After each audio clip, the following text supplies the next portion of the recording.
In today's video, we shall take a look at Gauss's law and do a few problems associated with it. Gauss's law relates two things. One is the electric flux, and the other one is the net electric charge.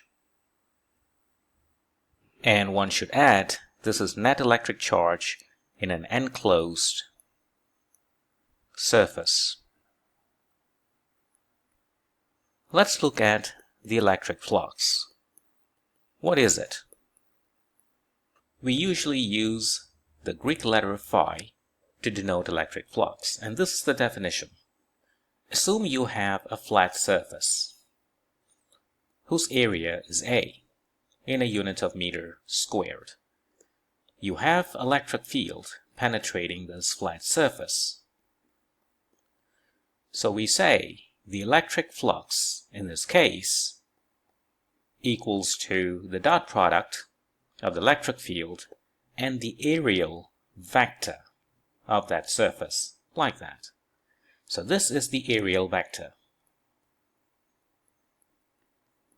The direction of this areal vector is 90 degrees to the plane of that area. As you can see from the definition, the unit to quantify electric flux is Newton per Coulomb meter squared. Sometimes we may have an irregular closed surface, like that. Within that surface, you may have electric charges, let's say Q. And these charges, they produce electric fields in that direction, assuming this charge is a positive charge. If you want to calculate the electric flux in this case, because the surface is irregular, then the definition involves an integral. It becomes E dotted into the areal vector, like that. This form takes into consideration for a given elemental area, let's say dA, the field that's penetrating that particular area may be different compared to field penetrating, let's say, an area at some other location, like that. So if the electric field at this point is E1, maybe there it's E2. So in order to calculate the total electric flux, we need to perform such an integration. In this example, the surface S is closed, so the integral should be a closed integral like that for that surface S. This need not be the case always. If you have relatively simple surface, let's say surfaces of a cube like that, then the integral can simply be replaced by the simple sum over all the surfaces. So now we are ready to define Gauss's law. Gauss's law states the electric flux through a closed surface is given by the net charge enclosed by the closed surface divided by a constant epsilon naught. This constant here is permittivity of vacuum, and it has a value of 8.85 times 10 to the power minus 12 Coulomb squared per Newton per meter squared. So what that means is if you have an irregular closed surface and you have a net charge of, let's say, minus 1 nanocoulomb, and this minus 1 nanocoulomb is the net charge enclosed by that surface, and you have electric field in that direction, to determine the electric flux in this case penetrating that closed surface, say S, all you have to do is to take that net charge, which is minus 1 nanocoulomb, so it is minus 1 times 10 to the power minus 9 coulomb over epsilon naught, and that's going to give you an electric flux of about 113 newtons per coulomb meter squared. Let's look at the following problem on Gauss's law. A closed surface encloses a net charge of 5.5 microcoulomb. What is the net electric flux through the surface? The net electric flux, as we have just seen, is given by the net charge enclosed by that surface over epsilon naught. So in this case, the net charge is 5.5 microcoulomb. So 5.5 times 10 to the power minus 6 coulomb, that is, divided by epsilon naught, which has a value of 8.85 times 10 to the power minus 12 in SI units. And that's going to give you an answer of 6.2 times 10 to the power 5 Newton per Coulomb meter squared. Problem 2. A point charge with a strength of 4 nanocoulomb is at the center of a cube with sides of length 0.3 meter. Find the electric flux through one of the 6 faces of the cube. So we know a cube has 6 faces, like that. The charge is in the middle, say there, and the strength is 4 nanocoulomb. If it's a positive charge, then of course the electric field would go outward in every direction, equally through all the surfaces. You are interested in electric flux through one of the 6 faces. So that means we figure out the total electric flux through all the surfaces or all the faces, and that's going to be the net charge enclosed over epsilon naught. The net charge is 4 nanocoulomb, so 4 times 10 to the power minus 9 coulomb over 8.85 times 10 to the power minus 12, which will give you an answer of about 452 Newton per Coulomb meter squared. So this is the total flux through all the faces. So the electric flux through one of the 6 faces is given by 452 divided by 6, which will give you 75.3 Newton per Coulomb meter squared. And that's the answer. Problem 3. A uniform electric field E1 with magnitude 3 times 10 to the power 4 Newton per Coulomb is directed out of one face of a parallel pipe. So that is the front surface right there.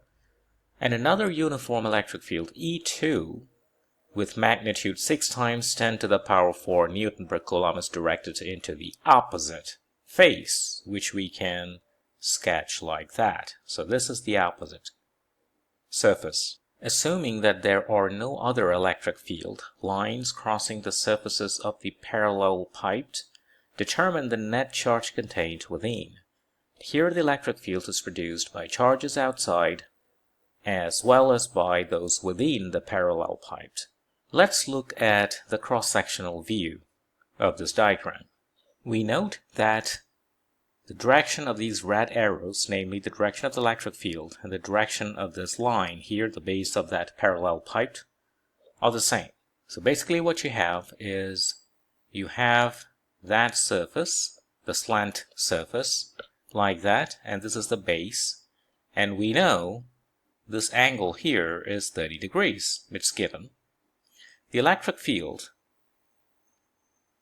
is parallel to the base, so it's heading like that. So that is E1, and it's out of the surface.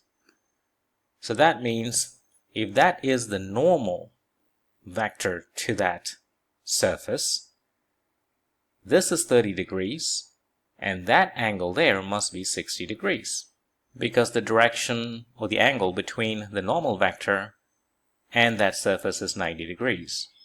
So the electric flux through that front surface equals the dot product of the electric field through that surface and the areal vector of that surface, like that.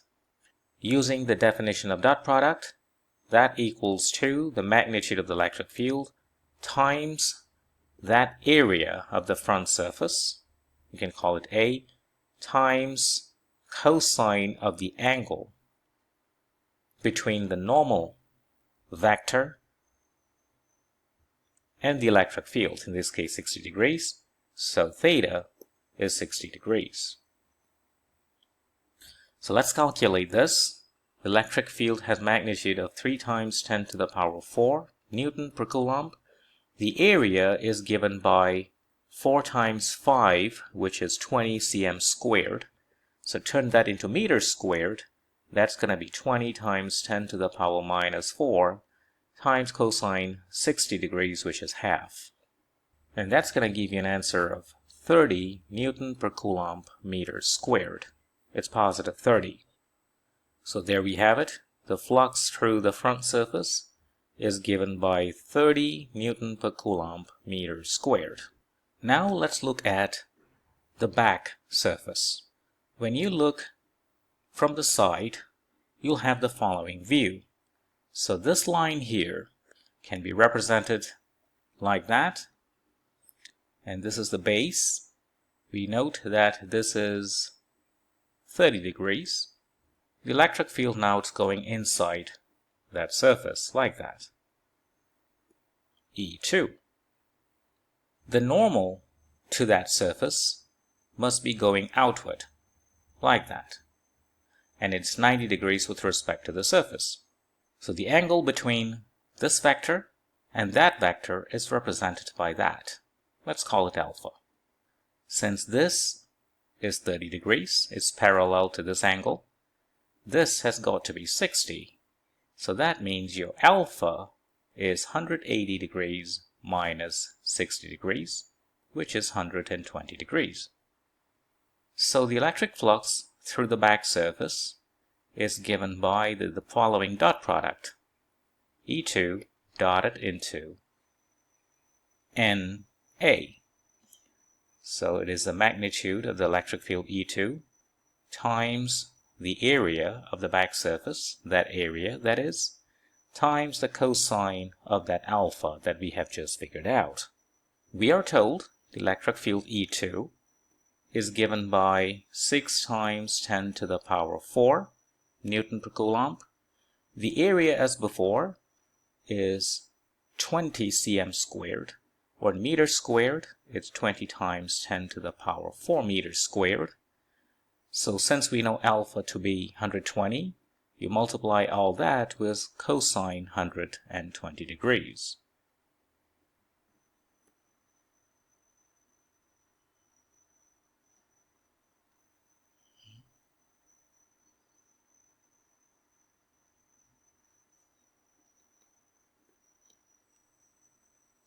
So you see 10 to the power 4 times 10 to the power minus 4. When you multiply them, you get 1. This times with that is 120 times cosine 120 degrees, which will give you a minus 60 Newton per Coulomb meter squared. So that is the electric flux through the back surface. That means the net electric flux is the sum of phi F plus phi B, and that's going to give you minus 30 Newton per Coulomb meter squared. And according to Gauss's law, it equals to the amount of net charge enclosed over epsilon naught. And you see the net charge equals minus 30 times epsilon naught, which is 8.85 times 10 to the power minus 12. And the answer should be in the units of Coulomb. And that's going to give you minus 2.66 times 10 to the power minus 10 Coulomb. So that is the net charge contained within. And that solves the problem. Thank you for watching.